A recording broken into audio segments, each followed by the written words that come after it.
Hello विद्यार्थी मित्रांनो, आपण आजच्या लेक्चर्समध्ये सिप फर्स्ट आजच्या सीईटी पेपरमध्ये सिप फर्स्टला आलेले केमिस्ट्रीचे काही टॉपिक डिस्कस करणार आहेत और काही पेपर आपण जो पेपर आला होता फर्स्ट सिपला तो आपण डिस्कस करणार आहेत. इकडे बघा एक्झॅक्टली क्वेश्चन तर समजलेले नाहीयेत, बट त्यातल्या जेवढे क्वेश्चन आपल्याला समजलेत त्या बेसिसवरती किंवा कोणते टॉपिक्स इम्पॉर्टंट आहेत त्यावरती आपण आज डिस्कशन करणार आहेत. तर सगळ्यांनी इकडे लक्ष द्या व्यवस्थित. इकडे बघा, सगळ्यात पहिलं तर तुम्हाला माहितीच असेल पहिल्या शिपला आलेले पेपर जेवढं काय मला माहित झालेत किंवा जेवढे काही क्वेश्चन्स मला आलेत विद्यार्थ्यांकडून त्या क्वेश्चनवरती मी डिस्कस करणार आहे. तर सगळ्यात पहिलं तर विद्यार्थी मित्रांनो, जर आपण बघितलं तर एक प्रश्न जर बघितला तर बॉइलिंग पॉइंट्स वरती बघायला मिळाला होता. कशावर बघायला मिळाला होता? बॉइलिंग पॉइंट आणि मिल्टिंग पॉइंट. एक तर मिल्टिंग पॉइंट किंवा बॉइलिंग पॉइंट दोघांपैकी एकावरती प्रश्न होता. जसं की फॉर एक्झाम्पल मिल्टिंग पॉइंट वरती क्वेश्चन होता पोरांनो, एक्झॅक्टली तुम्हाला सांगितलंच होतं की मी मिल्टिंग पॉइंट किंवा बॉइलिंग पॉइंट कोणत्या कंपाऊंडचा जास्त असतो हे बघा कसं ओळखायचं. समजा तुम्हाला असे 4 ऑप्शन आले होते, जस्ट इमॅजिन करा या पद्धतीने असे काय आले होते बेटा, एक 4 ऑप्शन आपल्याला बघायला मिळाले पेपर्स मध्ये. या पद्धतीने 4 ऑप्शन आपल्याला काय झाले बेटा पेपर्स मध्ये बघायला मिळाले, राईट. ओके, तर सगळ्यांनी इकडे लक्ष द्या बेटा. जस्ट इमॅजिन करा की या पद्धतीने आपल्याला जर एक 4 ऑप्शन आलेले असतील या पद्धतीने, आणि तर कोणाचा बॉइलिंग मिल्टिंग पॉइंट जास्त असेल असा प्रश्न विचारला होता आणि असे 4 ऑप्शन होते पेपरमध्ये. मला जे प्रश्न समजले त्याच्यावरून मी एक अंदाजे सांगतोय की अशा पद्धतीने आपल्या पेपरला क्वेश्चन आला होता. आता मी खूप वेळेस सांगितले पोरांनो तुम्हाला ऑनलाईन मध्ये पण ऑफलाईन मध्ये पण, की जेव्हा पण तुम्हाला मिल्टिंग पॉइंट किंवा बॉइलिंग पॉइंट वरती क्वेश्चन्स येतो, मिल्टिंग पॉइंट किंवा बॉइलिंग पॉइंट वरती क्वेश्चन्स येतो त्यावेळेस नेहमी एक गोष्ट काय करायची लक्षात ठेवायची, ज्या कंपाऊंडचा सरफेस एरिया जास्त त्या कंपाऊंडचा बॉइलिंग पॉइंट जास्त. म्हणजेच कन्सेप्ट काय आहे बघा, इकडे कन्सेप्ट आहे boiling point is directly proportional of surface area of compound. काय असतो बेटा?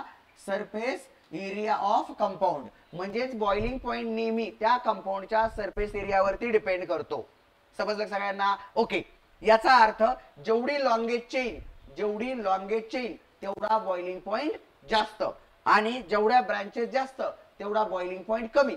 Okay, branches increases boiling point decreases, right, आणि surface area increases boiling point increases. लक्षात ठेवा नेहमी, बरोबर. ओके, तर याचा अर्थ जर या कंपाऊंड्स कडे किंवा या आलेल्या क्वेश्चन कडे जर तुम्ही ऑब्झर्वेशन केलं किंवा याच्याकडे जर बघितलं तर आपल्या एक लक्षामध्ये येते की याच्यामध्ये जर बघितलं तर पहिल्या कंपाऊंड मध्ये मी नेहमी सांगितलं की सगळ्यात पहिलं काय करायचंय, कार्बन काउंट करा. कार्बन लॉंगेस्ट चेन काउंट करा की कुठं किती कार्बन दिलेले आहेत. इथे 4 कार्बन दिलेले दिसत आहेत, 1 2 3 4 कार्बन इथे पण आहेत, इथे पण 1 2 3 4 कार्बन दिलेले दिसत आहेत, 1 2 3 4 कार्बन तुम्हाला दिलेले दिसत आहेत. म्हणजे सगळीकडे जर बघितलं आपण तर लॉंगेस्ट चेन्स मध्ये किती कार्बन बघायला मिळतात? टोटल 4 कार्बन बघायला मिळत आहेत, बरोबर. पण त्यातल्यात जर बघितलं तर तुमचा ऑप्शन 2, ऑप्शन 3 आणि ऑप्शन 2 3 आणि 4 हे जे आहे तुमचे 2 3 आणि 4 ऑप्शन, यात जर बघितलं तर ब्रँचिंग दिसतंय आपल्याला. काय दिसतंय? ब्रँचिंग दिसतंय. याचा अर्थ लॉंगेस्ट चेन कोणती असणार तुमची? Option A is correct. म्हणजेच काय, ज्याचा सरफेस एरिया जास्त त्याचा बॉइलिंग पॉइंट जास्त. असा एक प्रश्न आपल्याला बघायला मिळालाय. त्याच्यानंतर विद्यार्थी मित्रांनो जो क्वेश्चन नंबर सेकंड आहे, क्वेश्चन नंबर सेकंड वरती डिस्कस करूयात. क्वेश्चन नंबर सेकंड जर बघितला तर हा बॉइलिंग पॉइंट तुम्हाला फिजिकल प्रॉपर्टी मधून क्वेश्चन होता, बरोबर. ओके, आता याच्यामध्ये अजून एक प्रश्न आला होता तुम्हाला मोल कन्सेप्ट वरती. कशावर क्वेश्चन दिसला बघा ना, मोल कन्सेप्ट. त्यातल्यात मोल कन्सेप्ट वरती जर आपण बघितलं तर त्यातल्यात कुठून प्रश्न बघायला मिळालाय तर बाळांनो तुम्हाला त्या कंपाऊंडचं मास दिलं होतं. काय दिलं होतं? मास ऑफ कंपाऊंड दिलं होतं आणि नंबर ऑफ मोल्स विचारले होते. ठीक आहे, तर नेहमी लक्षात ठेवा बाळांनो, मास, नंबर ऑफ मोल्स आणि व्हॉल्यूम असे 3 टॉपिक आपण मोल कन्सेप्ट मध्ये शिकलेलो आहोत, राईट. मग त्यातल्यात जर तुम्हाला नंबर ऑफ मोल्स मध्ये आज फक्त मी टॉपिक डिस्कशन आणि अनालिसिस करतोय, ऍज इट इज तुमच्या सिपला प्रश्न तोच येईल असं नाहीये विद्यार्थी मित्रांनो. प्रश्न बदलणार आहेत, ऍज इट इज प्रश्न येणार नाहीत, फक्त टॉपिक किंवा कन्सेप्ट त्याच असतील. हे सर्वांनी लक्षात ठेवा. ओके, येते का सगळ्यांच्या लक्षात? बरोबर, समजतंय ना? ओके, हा, मग मोल कन्सेप्ट वरून जर प्रश्न आला तर सिंपल सांगतो, बारकाईने ऐका. जर नंबर ऑफ मोल्स तुम्हाला काढायचे असतील तर फॉर्म्युला सगळ्यांना माहितीच आहे, गिव्हन मास अपॉन मोलार मास. गिव्हन मास अपॉन मोलार मास. आता हे मोलार मास काय असणार आहे लक्ष द्या. ज्या कंपाऊंडचे तुम्हाला गिव्हन मास दिले आणि त्या कंपाऊंड बद्दल सांगितलंय की नंबर ऑफ मोल्स काढा, त्या कंपाऊंडचा मोलार मास तुम्हाला पाहिजे, माहित असायला पाहिजे. ठीक आहे, जसं की फॉर एक्झाम्पल जर मी इथं दिलं, समजा जस्ट इमॅजिन करा मी H2O दिलेला आहे आणि हा H2O चं जर आपल्याला गिव्हन मास जे आहे, इकडे बारकाईने बघा, जे गिव्हन मास आहे जस्ट इमॅजिन करा की गिव्हन मास आपल्याला दिलेला आहे 18 ग्रॅम. किती दिले बेटा? 18 ग्रॅम, बरोबर. गिव्हन मास आपल्याला किती दिलेला आहे? 18 ग्रॅम दिलेलं आहे. जस्ट इमॅजिन करा जर आपल्याला गिवन मास 18 ग्राम दिलेला असेल आणि आपल्याला काढायचा असेल मोलार मास, तर H2 चा मोलार मास सुद्धा किती असतं बेटा, तर हायड्रोजनचे 2 मॉलिक्युल्स आहेत, 2 हायड्रोजन इंटू 1 2 झालं, ऑक्सिजन 1 आहे, 1 इंटू एका ऑक्सिजनचं 16 असतं, टोटल 16 प्लस 2 किती झालं बेटा 18. याचा अर्थ मोलार मास सुद्धा मोटर मॉलिक्युलचं काय आहे, तर ते तुमचं काय असणार बेटा 18च असणार आहे. त्याचबरोबर 18च असणार आहे और गिवन मास सुद्धा 18 आहे. जर नंबर ऑफ मोल्स काढायचे असतील तर n is equal to given mass सुद्धा तुम्हाला काय दिले 18 दिले. थांबा एक मिनिट, आपण त्याचा मासचा काय करूयात, नंबर चेंज करूयात. फॉर एक्झाम्पल तुम्हाला गिवन मास 36 दिले बेटा, किती दिले गिवन मास 36 ग्रॅम दिलेलं आहे. जस्ट इमॅजिन करा किती दिलेलं आहे 36 ग्रॅम दिले, तर जस्ट गिवन मास किती झालंय 36 ग्रॅम डिवाइडेड बाय मोलार मास किती असतं, म्हणजे तुमच्या H2O चा जो मॉलिक्युलर फॉर्म्युला असेल त्याचा ॲटॉमिक मास म्हणजे कंपाऊंडचा मास तुम्हाला कॅल्क्युलेट करायचा आहे. Right, okay. तर टोटल मास किती येतो बेटा, आताच मी काढून दाखवला 18 येतो बेटा, तर 18 खाली ठेवा, 18 एका 18, 18 दुने 36. तो नंबर ऑफ मोल्स किती आलेत बेटा 2 आलेले आहेत. जर नंबर ऑफ मोल्स तुम्हाला विचारलेले असतील तर तुम्ही हा फॉर्म्युला तुम्हाला वापरायचा आहे. आणि जर मास काढायचा असेल, बारकाईने ऐका, तुम्हाला जर मास जरी एखाद्या कंपाऊंडचं विचारलं, बारकाईने सगळ्यांनी माझ्याकडे लक्ष द्या बाळांनो, तुम्हाला जरी कंपाऊंडचं मास जरी विचारलेलं असेल तरी सुद्धा फॉर्म्युल्यात घाबरायचं नाही बेटा. मास जरी विचारलेलं असेल तरी तुम्ही फॉर्म्युला लावू शकता, तर mass is equal to W divided by M. याचा अर्थ दिलेलं mass divided by molar mass, तरी सुद्धा सेमच फॉर्म्युला लावा, काहीच प्रॉब्लेम नाही. फक्त जर तुम्हाला नंबर ऑफ ऍटम्स विचारलेले असतील, या फॉर गिव हे जे काही तुमचा 36 ग्रॅम्स, जो 36 ग्रॅम तुम्हाला वॉटर दिलेला आहे, त्या कंझ्युम्स कुणाचं कंपाऊंड बद्दल विचारलंय, वॉटर कंपाऊंड बद्दल विचारलंय की किती डिझॉल्व्ह होतंय किंवा किती डिसोसिएट होतंय. तर त्यामध्ये तुम्ही काय करू शकता माहिती विद्यार्थी मित्रांनो, बघा त्यामध्ये तुम्ही काय करू शकता, बारकाईने लक्ष द्या. जर असा प्रश्न आला तर फक्त गिवन मास अपॉन मोलार मासचा फॉर्म्युला वापरायचा. आणि जर तुमच्याकडे नंबर ऑफ मोल्स असतील, काय असतील, नंबर ऑफ मोल्स असतील, समजा जस्ट इमॅजिन करा की ते नंबर ऑफ मोल्स 2 आलेले आहेत आणि आपल्याला ऍटम्स काढायचे आहेत, तर मल्टिप्लाय बाय 6.022 इंटू 10⁻23 ने काय करा, त्याला मल्टिप्लाय करा. राईट, तुम्हाला नंबर ऑफ काय निघतील बेटा, नंबर ऑफ मॉलिक्युल्स किंवा नंबर ऑफ ऍटम्स कॅल्क्युलेट होतील. जर ऍटम कॅल्क्युलेट करायचे असतील तर फक्त तुमच्या नंबर ऑफ मोल्सला 6.022 इंटू 10⁻23 ने काय करा, मल्टिप्लाय करा. अशा पद्धतीने तुम्हाला एक मोल कन्सेप्टवर क्वेश्चन्स बघायला मिळालाय. त्याच्यानंतर पुढे चला बेटा, एक्झॅक्ट प्रश्न तर नाही समजले, फक्त कन्सेप्ट मुलांनी सांगितल्यात, त्या कन्सेप्ट वरती मी तुम्हाला सांगण्याचा प्रयत्न करतोय. एक्झॅक्ट मी क्वेश्चन्स उद्या काढण्याचा प्रयत्न स्वतःहून करतो, त्याच्यामुळे काय अडचण नाही. उद्याच्या शिफ्ट बद्दल आपल्याला जेव्हा डिस्कस करू आपण त्यावेळेस मी तुम्हाला एक्झॅक्टली क्वेश्चन सांगतो की कुठून एक्झॅक्टली प्रश्न आले आणि कोणता प्रश्न आला होता. ठीक आहे, फक्त आता मला हे 2 कन्सेप्ट कळाल्या, या 2 कन्सेप्ट वरून प्रश्न तुमचे बघायला मिळालेत. मेल्टिंग पॉईंट, बॉइलिंग पॉईंट वरून प्रश्न येतोय, लक्षात ठेवायचं. पुढे तुमच्या मोल कन्सेप्ट वरून प्रश्न आलेला आहे. त्याच्यानंतर बाळांनो जर आपण पुढच्या प्रश्नाकडे मूव्ह करतोय, तर पुढचा प्रश्न आला कुठून, तर पुढचा प्रश्न नेहमी लक्षात ठेवा, तुमच्या 2 कन्सेप्ट तुम्ही हॅलोजन डेरिव्हेटिव्ह मध्ये शिकलेला होता बेटा, क्वेश्चन नंबर 3 आणि क्वेश्चन नंबर 4. ठीक आहे, 4 बद्दल नाही सांगत, पहिला 3 बद्दल सांगतो. आता लक्षात ठेवा, आजच्या शिफ्ट मध्ये ना, आजच्या शिफ्ट मध्ये फिंकलस्टाईन रिएक्शन्स बद्दल विचारले गेले.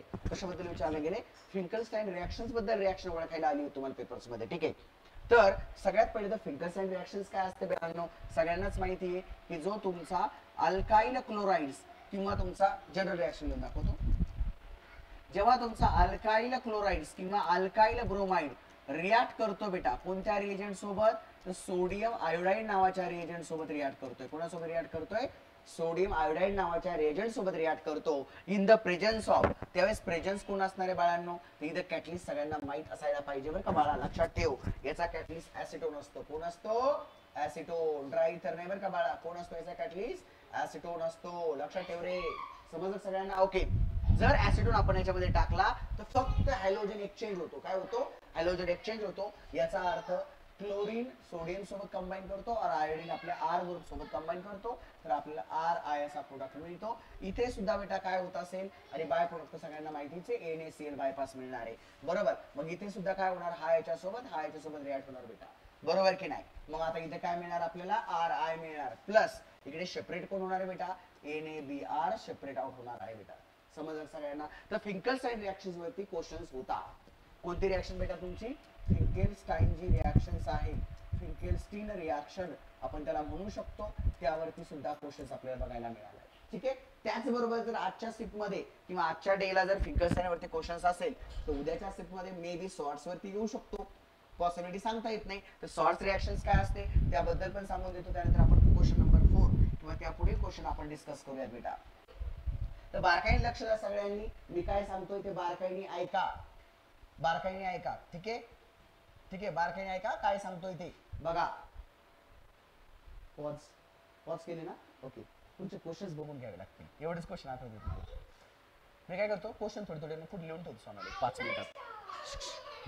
5 मिनिट आहे ना, क्वेश्चन पटपट लिहून ठेवतो है ना, ऑनलाईन बघून नाही का, पटपट पटपट क्वेश्चन जर बघून ठेवलं ना म्हणजे पटापट मला सोडता येईल. नाही उद्या आहे ना सगळं मी लिहून सांगणार सोड कागदामध्ये. उद्याचे लेक्चर राहिले सगळे लिहून आणणार आहे, आजचे फक्त ट्रायल आहे नाही का माझे. किती गोले बाहेर चालले आता सध्या, त्यांचे किती लय लोक लागले त्यांना.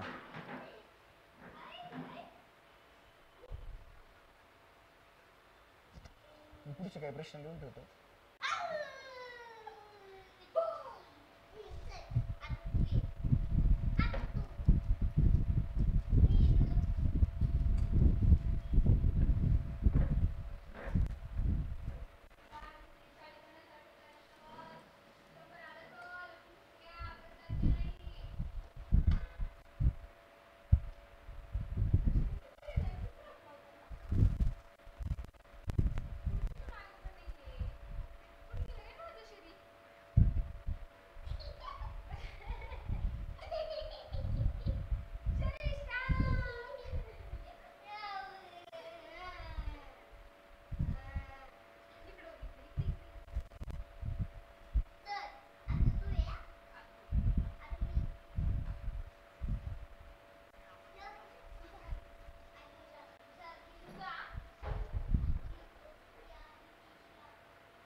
वैल्यू बढ़ जाएगी और I इंटू सी की वैल्यू कहाँ जाता है तो I असते इथे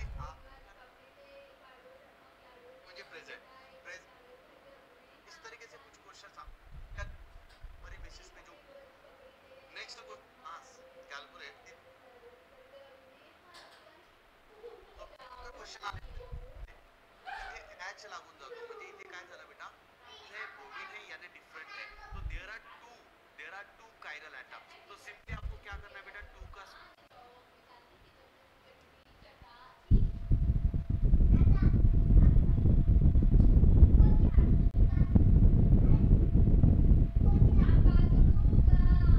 स्क्वायर कर दीजिए तो आपके पास में 4 आएंगे नेक्स्ट चिप में अगर क्वेश्चन आया तो ये कॉम्प्लेक्स दिया जाए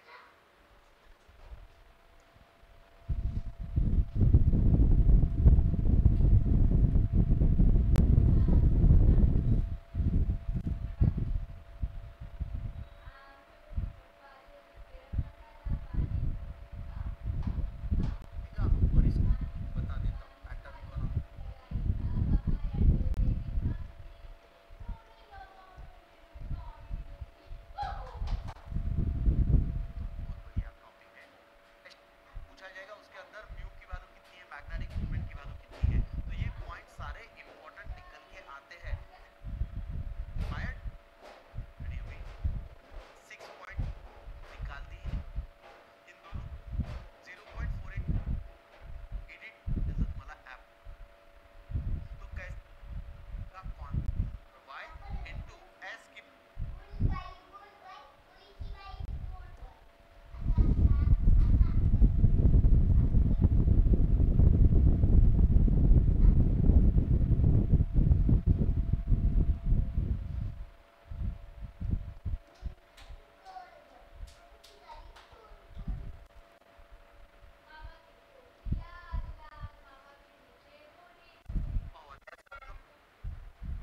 बड़ा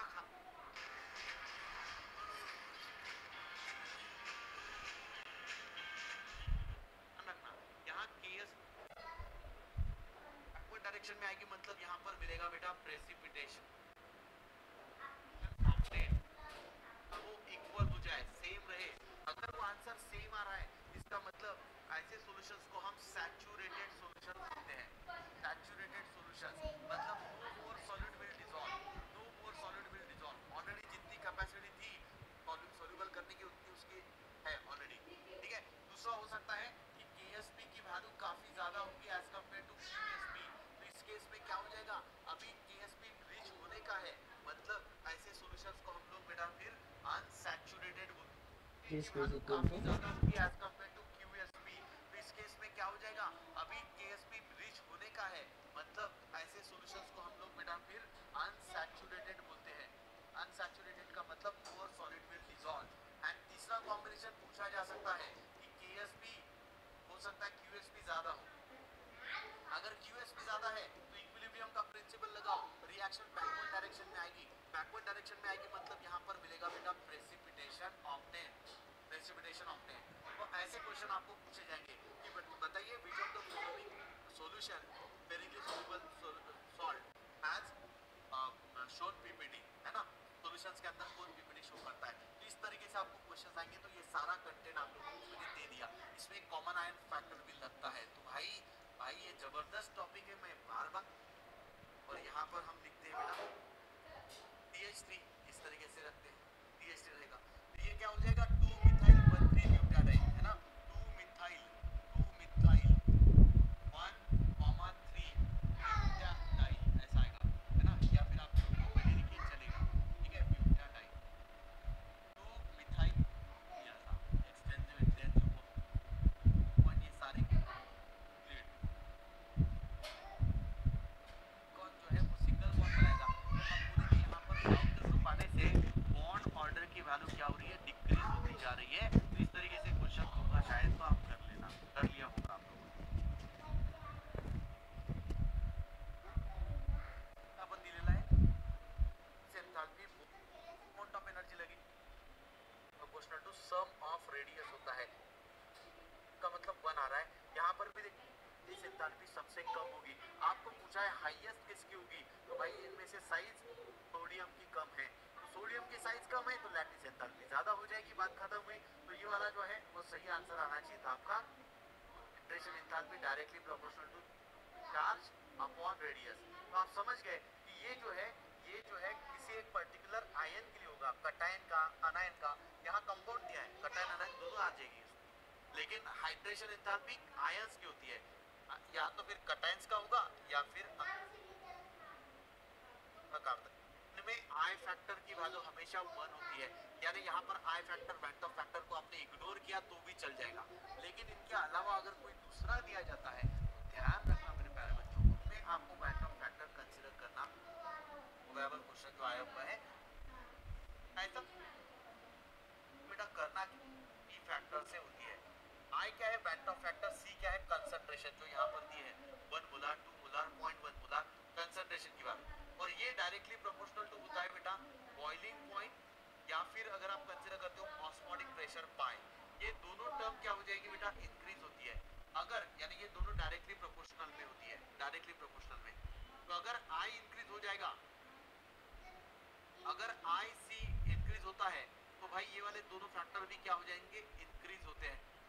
पॉइंट डिप्रेशन, अब फ्रीजिंग पॉइंट डिप्रेशन तो डेल्टा टीएफ की value freezing point depression highest चाहिए, ओके। तो एएलसीएल ऑर्डर ऑफ लेवल क्या चाहता है मैं बस कांस्टेंट के ऊपर, ये मैं क्या अब कंडक्टिविटी सेल फील्ड विद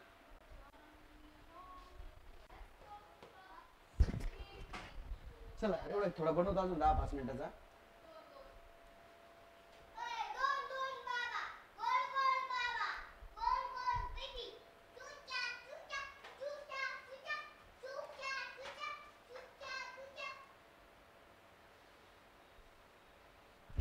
मध्ये कोणाचं रिडक्शन होतं सॅटर्डे कन्सेप्ट शाळेला रोजन मूड मध्ये कोणाचं रिडक्शन होतं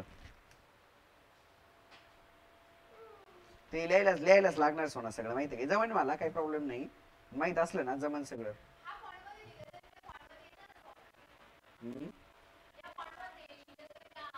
अरे काय करू नको थांब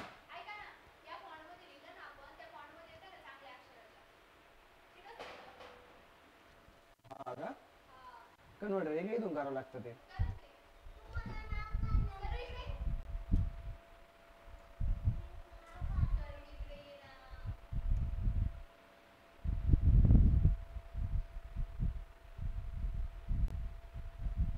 नाही ना चुकलं ते सगळं मग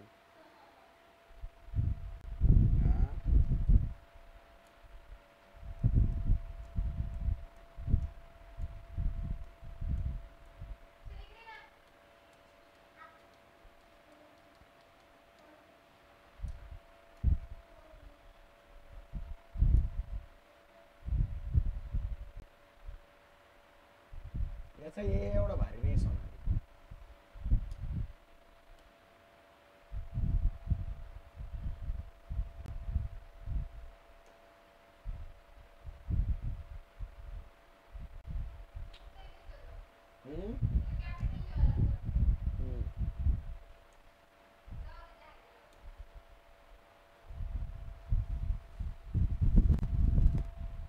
सांगतो थोडंसं सांगतो बच्चन थोडंसं रोजन मूड रिडक्शन झालं अजून काय लिहायचं आपल्याला मिंडस रिडक्शन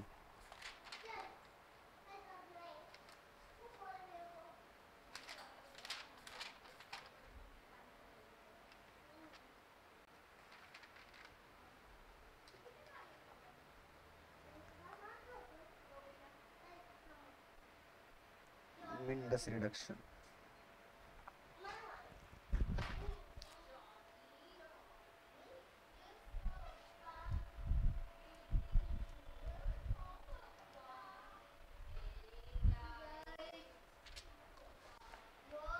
एवढं बनवून टाकतो मी नाही का पोरांना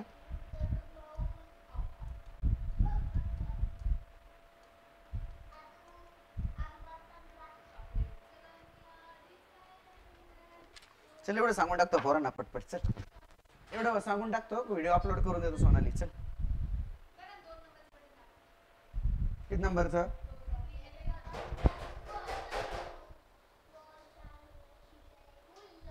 चला तर बघा आपण काय केले बाळांनो, आता वरची एक रिॲक्शन बघितली आहे ना, बरोबर की नाही? बरोबर. आता रिॲक्शन आपण बघितली, कोणती बघितली बेटा? फिंकल्स्टीन रिॲक्शन आपण बघितली ऑलरेडी, बरोबर ना? सगळ्यांना समजतंय का? आता शॉर्ट्स रिॲक्शन सगळ्यांना माहितीच आहे.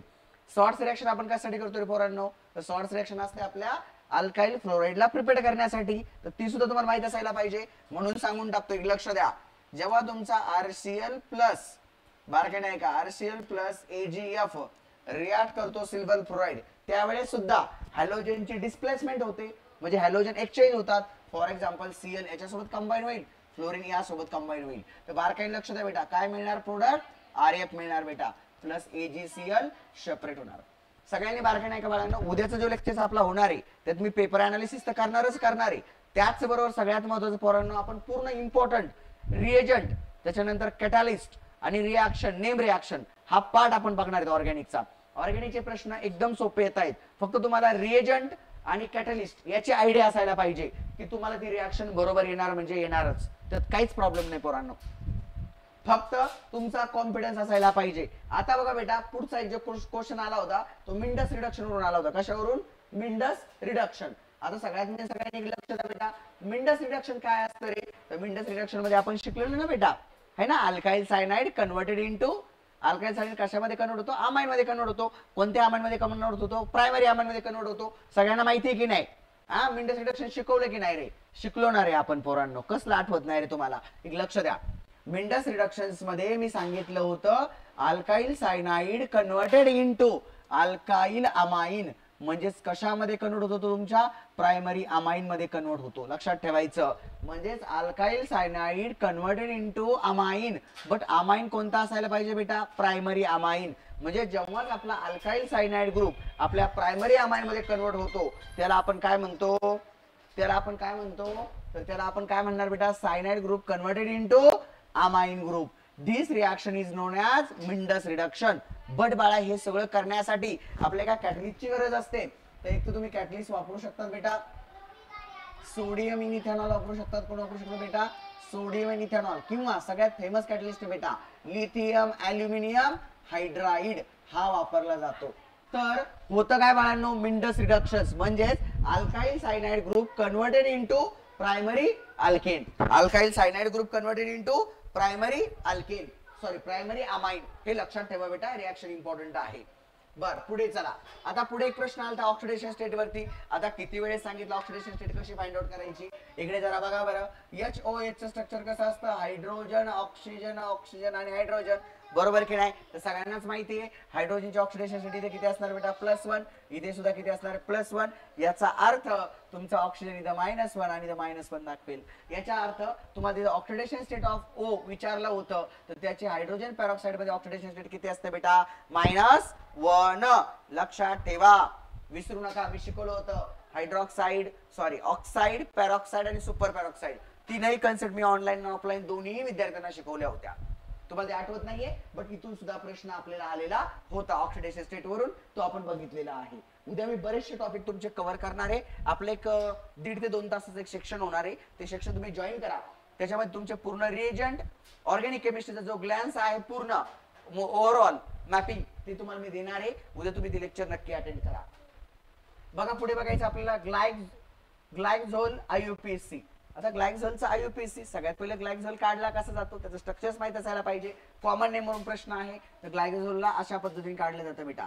बघा इकडे C डबल बॉन्ड O, इथे असणार आपला H, परत बेटा C डबल बॉन्ड O आणि इथे आपला असणार H. लक्षात ठेवायचं बेटा, म्हणजे ग्लायक्झोल जो आहे त्याच्या पहिल्या आणि दुसऱ्या पाशी AL ग्रुप काय असतो बेटा? प्रेझेंट असतो. लक्षात ठेवायचं, कुठे प्रेझेंट असतो? पहिल्या आणि दुसऱ्या पाशी प्रेझेंट असतो. याचा अर्थ जो आपला ग्लायक्झोल आहे याला कशा पद्धतीने आपण नाव लिहिणार बेटा? 1 आणि 2 कार्बन आहेत. 2 कार्बन असेल तर मी सांगितलेलंच बेटा इथ लिहायचं, सिंगल बॉन्ड आहे म्हणून इथेन लिहायचं. त्याच्यानंतर 1 आणि 2 नंबरला कोण अटॅच आहे बेटा? तर आपला डाय. आणि कोणता ग्रुप बेटा? अल्डिहाइडचा, म्हणजेच AL. म्हणजे इथेन 1,2 डायल जो आहे आपला, यालाच आपण ग्लायक्झोल असे म्हणत असतो. याचा IUPAC ने विचारलं होतं. पुढे चला बेटा, रोझनमूड रिडक्शन विचारलं होतं. काय विचारलं होतं? रोझनमूड रिडक्शन. आता रोझनमूड रिडक्शन बी सांगितले, त्याचा कॅटलिस्ट पण सांगितलाय. रोझनमूड रिडक्शन झाल्यावरती प्रोडक्ट पण कोण मिळतो याच्यावर पण आपण डिस्कस केलंय. पण तुम्हाला आठवतं कुठं रे? तुम्हाला आठवतं कुठं? तो प्रॉब्लेम आहे ना सगळ्यात मेन, की तुम्हाला आठवतच नाही की एक्झॅक्ट काय चाललंय. रोझनमूड रिडक्शन्स मध्ये एक डोक्यात नेहमीच ठेवा सगळ्या पोरांनी की याचा जो कॅटलिस्ट असतो तो असतो PDBASO4. कोण असतो बेटा?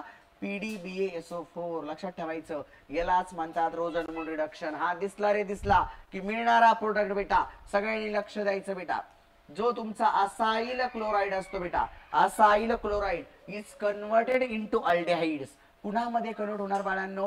अल्डेहाइड्स मध्ये कन्वर्ट होतो. या रिएक्शनला आपण काय म्हणणार आहे? रोझनमूड रिडक्शन. बट तुमचा असाइल क्लोराइड कन्वर्ट करण्यासाठी जो कॅटलिस्ट वापरला जातो तो असतो H2PDBASO4. याला विसरायचं नाही.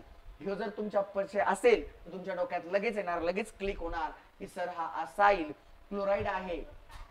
हा असाइल क्लोराइड जर कन्वर्ट झाला बेटा आपल्या अल्डेहाइड्स मध्ये तर त्या रिएक्शनला आपण रोझनमूड रिडक्शन्स म्हणतो. अशा पद्धतीने सुद्धा याच्यावरती एक प्रश्न आला होता. ठीक आहे, चला पुढे. त्याच्यानंतर बाळांना पुढचा आला होता most abundant element in चाल्कोजन family. चाल्कोजन family मधला सगळ्यात जास्त अबंडंट असणारा म्हणजे अस्तित्व असणारा एलिमेंट कोण, असाही प्रश्न तुम्हाला विचारला गेला होता. तर चाल्कोजन फॅमिली सगळ्यात मेन तर कोणला म्हटलं जातं रे? चाल्कोजन फॅमिली कशाला म्हटलं जातं? बारकाईने ऐका. चाल्कोजन फॅमिली म्हणजे तुमचे ore formation element. Ore formation element. आणि तुम्हाला माहिती ओर फॉर्मेशन करणारे एलिमेंट कोण असतात?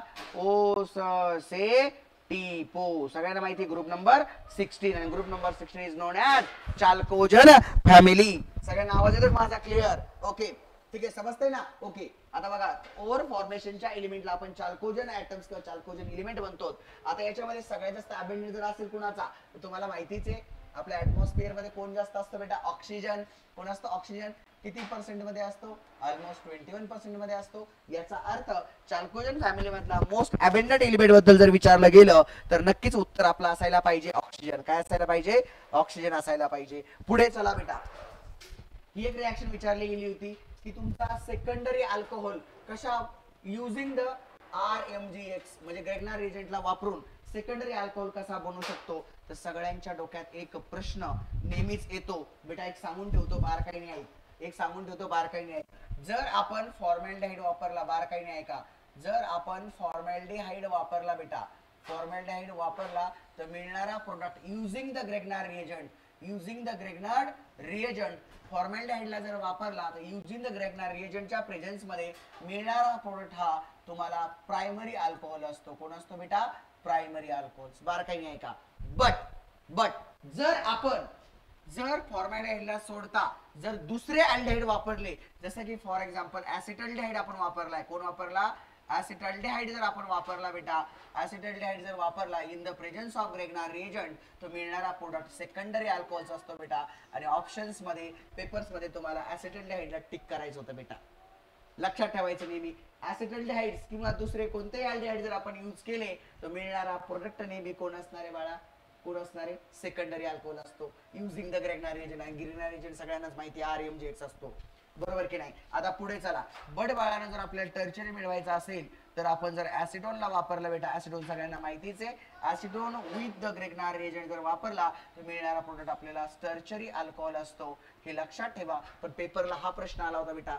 याची रिएक्शन्स करून दाखवतो. लक्ष दे जरा इकडे. याची रिएक्शन करून दाखवतो, जरा लक्ष दे इकडे. आणि उद्याचं लेक्चर मिस करू नको लाईव्हचं. तर तुझा बऱ्यापैकी फायदा होईल पुढच्या शिपला. त्याचबरोबर PCM ला सुद्धा फायदा होईल तुम्हाला. लक्षात ठेवा. आता एक लक्ष द्या. फॉर्मॅल्डिहाइड आपण एक रिएक्शन करून बघूयात. ऍसिटल्डिहाइड. ऍसिटल्डिहाइड म्हणजे कोण असणार आहे? CH3C double bond O. आणि कोण असणार आहे बेटा? H. हे कोण झालं? तुमचा ऍसिटल्डिहाइड आहे. कोण आहे? ऍसिटल्डिहाइड. या ऍसिटल्डिहाइड्स मध्ये जर ग्रेगनार रिएजंट आपण वापरला बेटा, म्हणजेच कोण वापरला रे? जरा लक्ष दे इकडे. RMGX आपण जर वापरला बेटा तर तुम्हाला माहिती आहे रिएक्शन्स कसे होते? M अटॅच होतो ऑक्सिजनला, R अटॅच होतो आपल्या कार्बनला. याचा अर्थ हा प्रोडक्ट मिळतो CH3C. वरती कोण तयार होतो? OH. आणि खाली कोण मिळाला बेटा? एक R ग्रुप लागलेला आहे. याचा अर्थ हा कोणता कार्बन झाला? आपला सेकंडरी कार्बन. आणि त्याला OH ग्रुप अटॅच आहे म्हणून सेकंडरी अल्कोहोल आपल्याला प्रिपेअर्ड होतो बेटा. लक्षात ठेवायचंय. ठीक आहे. आणि जर आजचं काही पार्ट मध्ये डाऊट असतील तर उद्याच्या लाईव्ह सेक्शन मध्ये तुम्ही मला विचारू शकतात. काही प्रॉब्लेम नाही बेटा. चला पुढे चला. पुढे आहे नंबर ऑफ आयसोमर. आता तुम्हाला तिथे एक ना कंपाऊंड दिला गेला होता आणि किती नंबर ऑफ आयसोमर्स त्याचे फॉर्म होतील असं विचारलं गेलं होतं बेटा. कंपाऊंड थोडा या पद्धतीने होता. जरा लक्ष द्या सगळ्यांनी. अशा पद्धतीने तुम्हाला कंपाऊंड विचारला गेला होता बेटा. जर लक्ष दिलं बेटा तर याच्यामध्ये सगळ्यात पहिलं आयसोमर जर विचारलं गेलं तर त्या कंपाऊंड्स मधले कायरल कार्बन शोधा. कोणला शोधा? कायरल कार्बनला शोधा. तर कायरल कार्बन कोण असणार आहे? हा एक तुमचा कायरल कार्बन असणार आहे आणि हा एक तुमचा कायरल कार्बन असणार आहे बेटा. कारण इथं तुमचा H प्रेझेंट असणार आहे, इथे सुद्धा H प्रेझेंट असणार आहे, या साईडला तुमचा CS3 प्रेझेंट असणार आहे, या साईडला तुमचा CS3 प्रेझेंट असणार आहे. याचा earth the carbon having 4 different group. याचा अर्थ काय झाला बेटा? की त्या एथिल कार्बनला जिथे फंक्शन ग्रुप अटॅच आहे त्या कार्बनला डिफरंट 4 ग्रुप अटॅच आहेत. याचा अर्थ काय होतोय बाळा? की याचा अर्थ काय झाला रे? बारकाईने लक्ष द्या. याचा अर्थ असा होतो, याचा अर्थ इथं 2 कायरल सेंटर आहेत. मग कायरल सेंटर आणि कायरल सेंटरचा स्क्वेअर म्हणजे नंबर ऑफ आयसोमर किती होतील बेटा? याचे 4. याचं उत्तर बेटा 4 होतं. ठीक आहे. नंबर ऑफ आयसोमरचा जो प्रश्न आला होता त्याच्यामध्ये तुमचा आन्सर 4 होतं, लक्षात ठेवा. ठीक आहे. मला वेळ भेटला नाही आज बाळांनो, त्याच्यामुळे मी जास्त क्वेश्चन टाइप करून नाही आणले, पण उद्या एकदम परफेक्ट क्वेश्चन टाइप करून आणणार आपण सेकंड शिफ्ट मध्ये. ठीक आहे. आता एक लक्ष द्या बेटा. आता ENA वर एक प्रश्न आला होता. ENA कोऑर्डिनेशन मधून सगळ्यांनाच माहिती आहे. आता ENA फाइंड आउट करण्यासाठी तुम्हाला माहितीच आहे, जो सेंट्रल मेटल दिलेला असतो त्याचा ऑलरेडी तिथे ॲटॉमिक नंबर दिलेला असतो. ॲटॉमिक नंबर लिहून टाका. मॅग्नेशियमचा सगळ्यालाच माहिती आहे 25 असतो. मायनस ऑक्सिडेशन स्टेट बेटा तुम्हाला माहितीच आहे, कोबाल्टची ऑक्सिडेशन स्टेट 0 असते. ठीक आहे. कंपाऊंड्स मध्ये जर याचे 0 असतील तर मल्टिप्लाय बाय 5, तर इथं काय होणार बेटा? तुमचा आन्सर 0. याचा अर्थ Mn ची ऑक्सिडेशन स्टेट किती असणार आहे? 0. बिलकुल 0 असणार आहे. प्लस कोण असतं बेटा? Number of ligands electrons. आता तुमचे नंबर ऑफ लिगँड्स किती बेटा? 5. तर 5 तुमचे काय बेटा? लिगँड्स आहेत. एक लिगँड्स किती इलेक्ट्रॉन शेअर करतो? 2 इलेक्ट्रॉन शेअर करतो. मी सांगितलं होतं. याचा अर्थ काय झाला बेटा? 5 × 2 टोटल किती इलेक्ट्रॉन शेअर होतील बेटा? 10 इलेक्ट्रॉन शेअर होतील. जर आपण 25 + 10 केलं तर 35. Do not obey the ENA rule. ENA रूलला ऑबे करत नाही. ENA ऑबे करण्यासाठी आपल्या त्या कोऑर्डिनेशन कंपाऊंड मध्ये कोणता आन्सर यायला पाहिजे बेटा? मी सांगितलंय 2, 10, 18, 36, 54, 86 यापैकी जर नंबर आला बेटा तर obey the ENA rules of the one compound. दिलेलं कंपाऊंड तुमचा ENA रूलला काय करतं? मग ऑबे करतं. याच्यापैकी नंबर आला तर. मग याच्यापैकी नंबर दिसतोय का? तर नाही. This compound do not obey the ENA rules. किंवा जर त्याचा ENA नंबर विचारला असला तर तुमच्या या कंपाऊंडचा ENA किती असायला पाहिजे होता? 35 असायला पाहिजे होता. असा सुद्धा प्रश्न आलेला आहे बाळांनो. पुढे चला. एक प्रश्न तुम्हाला सॉलिबिलिटी प्रोडक्ट वरती सुद्धा बघायला मिळालाय. ठीक आहे. आता हे सगळे क्वेश्चन्स कसे तुम्हाला परत एकदा सांगतो. मुलांनी सांगितलेल्या प्रश्नातून आपण प्रश्न घेतलेत की सर इथून प्रश्न आला, असा प्रश्न आला, त्याला गेच करून आपण हे प्रश्न घेतलेले आहेत तुमच्यासाठी. त्याच्यामुळे एक लक्ष द्या. आता इकडे बघा बेटा, याचं सॉलिबिलिटी ऑफ प्रोडक्ट काढण्यासाठी तुम्हाला माहितीच आहे IBI2 एकदम शॉर्टकट टेक्निक्स सांगतो बेटा, एकदम शॉर्टकट टेक्निक्सनी. सगळ्यात पहिले तर मला सगळ्यांनी सांगायचं की सॉलिबिलिटी ऑफ प्रोडक्ट म्हणजेच KSP चा फॉर्म्युला काय असतो बेटा? सॉलिबिलिटी ऑफ प्रोडक्टचा फॉर्म्युला काय असतो? सगळ्यांना माहिती आहे. फॉर्म्युला काय असतो? x ची पॉवर x × y ची power y × s x + y. Very good. हा फॉर्म्युला असतो बेटा. समजलं ना? पूर्ण विसरणार आहे, मला माहिती आहे. मग मी सांगितलं होतं इथं जो नंबर आहे तो 1 चा नंबर असतो. म्हणजे ते x = किती असणार आहे? आपला 1. आणि I2 किती वेळेस बेटा? 2दा. त्याच्यानंतर y = 2. डायरेक्ट कंपाऊंडला बघा. कंपाऊंड मध्ये दिलेला एलिमेंटचा नंबर ठेवून द्या. बाकी टेन्शन घेऊ नका. ठीक आहे. याचा अर्थ PP किती बेटा? एकदा आहे. PP एकदा आहे आणि I2 तुमचा त्याच्यासोबत 2दा आहे. याचा अर्थ हे झाला x, हा झाला y. तर एक लक्ष दे बरं जरा. 1 ची पॉवर 1 × 2 ची पॉवर 2 × s x म्हणजे 1 + 2 बेटा. तर काय मिळेल? 1 ची पॉवर 1च मिळेल, 2 ची पॉवर 4 मिळेल बेटा. याचं 3 उत्तर मिळेल बेटा. 1 + 2 3 मिळेल. याचा अर्थ 1 × 4 तो तुम्हाला KSP किती मिळाला? 4s3. तर कधी कधी काय होतं बाळांनो, बारकाईने लक्ष द्या. आता मी KSP काढलाय, पण तुम्हाला जर सॉलिबिलिटी ऑफ प्रोडक्ट काढायचा असेल तर काहीच नाही बेटा. हा दिलेला जो इक्वेशन आहे ना, हा दिलेला इक्वेशन फक्त रूट मध्ये घ्यायचा बेटा. कसा घ्यायचा? रूट मध्ये. कसा घ्यायचा? रूट मध्ये. हा, व्हेरी गुड.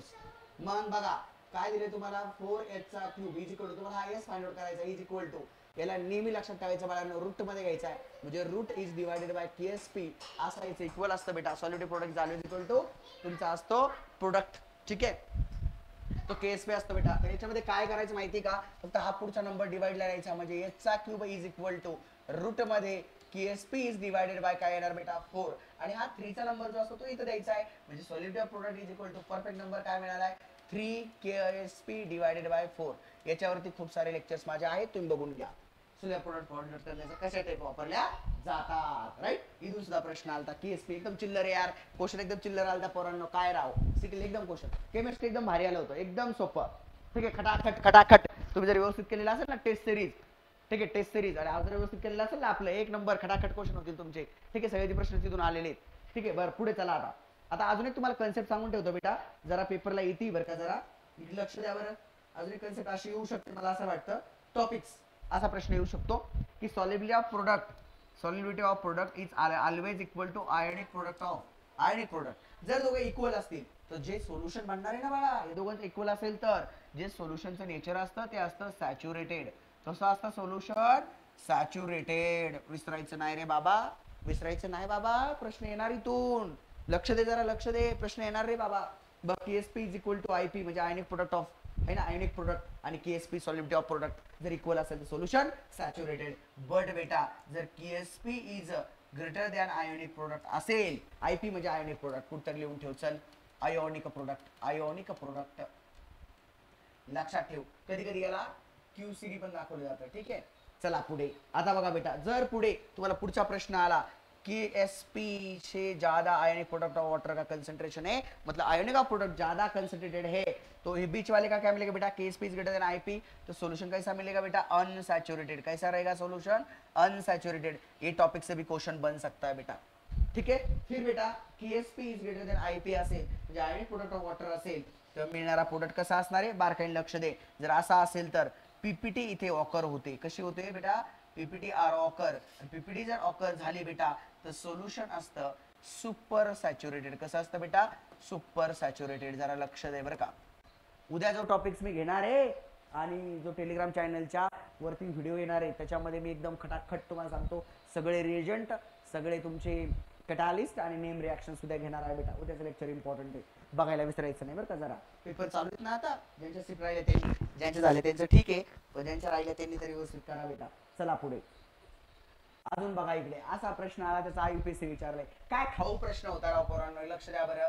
आता बघा आपण नंबरिंग द्यायची कुठून? प्रश्न द्या. इकडून जर नंबरिंग दिली तर बेटा 3 नंबर ग्रुप जातोय, इकडनं दिली तर 1 2 3 आणि 4 बेटा. 4 म्हणजे सगळ्यांनाच माहिती सर ब्यूट असतो बेटा. 2 ठिकाणी डबल बॉन्ड आलाय, कुठे आला बेटा? 1,4 आणि 2दा डबल बॉन्ड आलाय म्हणून डाय, आणि डबल बॉन्ड आला की डाई. आणि फक्त एक लक्षात ठेवायचं बेटा, सांगितलं ना आयपीएससीचा रूल मी, जर एकाच कंपाऊंड मध्ये 2दा डबल बॉन्ड आला तर ब्यूट न लिहिता त्याला काय लिहिलं जातं बेटा? ब्यूटा. तर काय होईल? ब्यूटा 1,4 डाईन असं या कंपाऊंडचं नाव. त्याचबरोबर 2 नंबरवर कोण दिसतं रे बेटा? जरा फंक्शन ग्रुप दिसतो की नाही? म्हणजे कोड येणार बेटा 2 मिथाइल. जरा नाव बघून घे, 2 मिथाइल ब्यूटा 1,4 डाईन बेटा. असं आयपीएससी वरती सुद्धा क्वेश्चन तुम्हाला विचारला गेला पेपर मध्ये. पुढे चला बेटा, वन्स ऑफ फॅक्टर्स वरती सुद्धा काहीतरी क्वेश्चन आलेला बेटा. एक्झॅक्टली तो क्वेश्चन भेटला नाही, बट मला जेवढे क्वेश्चन्स भेटले, मला जेवढे टॉपिक्स वाटले त्याबद्दल मी तुम्हाला सांगितलेलं आता आहेच बरं का. या सेटमध्ये मला एवढे वाटले. बट उद्याचा जो आपला लेक्चर्स होणार आहे, एक लक्षात द्या सगळ्यांनी, जो उद्याचा लेक्चर्स होणार आहे तो खूपच इम्पॉर्टंट होणार आहे पोरांनो. त्यामुळे उद्याचा लेक्चर्स नक्की बघायचा आहे, तुमच्या मित्रमैत्रिणींना शेअर करायचा आहे. लक्ष द्या बेटा, प्रश्न तिथूनच येणार. ठीक आहे, काहीच विषय नाही. हे आजचं होतं, थोडंफार मला जेवढे प्रश्न मिळाले तेवढे पीपीटी ग्रुपवर सगळ्यांना येऊन जाईल बेटा. अशा पद्धतीने आपण आज थांबूयात. सेकंड शिफ्ट मध्ये काय आलं होतं ते उद्या सकाळीच व्हिडिओ तुमचा, संध्याकाळी आता व्हिडिओ बनला जाईल बरं, तो सकाळी अपलोड होईल. ठीक आहे, तो तुम्ही उद्या बघून घ्या. पुढच्या शिफ्टचे पोरं, त्याचाही तुम्हाला फायदा होईल. आणि उद्याच्या शिफ्टमध्ये बनणारे उद्याच्या रुटीन प्रमाणे आपण बनवणार आहोत. तर सगळ्यांनी नक्कीच आपला हा व्हिडिओ बघा. याबद्दल थँक्यू. तुम्हाला ऑल द बेस्ट एक्झामसाठी. व्यवस्थित पेपर द्या, घाबरू नका, कॉन्फिडन्स असायला पाहिजे. ठीक आहे, आणि तुक्का टेक्निक देणार नाही, त्याच्यामुळे तुक्का टेक्निकच्या नादाला लागू नका. मी खूप सारे बघतो, सर तुक्का टेक्निक सांगा, तुक्का टेक्निक सांगा. तुक्का बिक्का मारून आयुष्य बनत नसतं बघा. ठीक आहे, त्यासाठी अभ्यासच करावा लागतो. अभ्यास करा तर मार्क येते बरं का, हे डोक्यात ठेव. हा, तुक्का मारून काय होत नसतं. प्रत्येक ठिकाणी तुक्का मारायचा नाही बरं का. चला ओके, थांबू, आपण भेटू पुढच्या लेक्चर्स मध्ये उद्याच्या.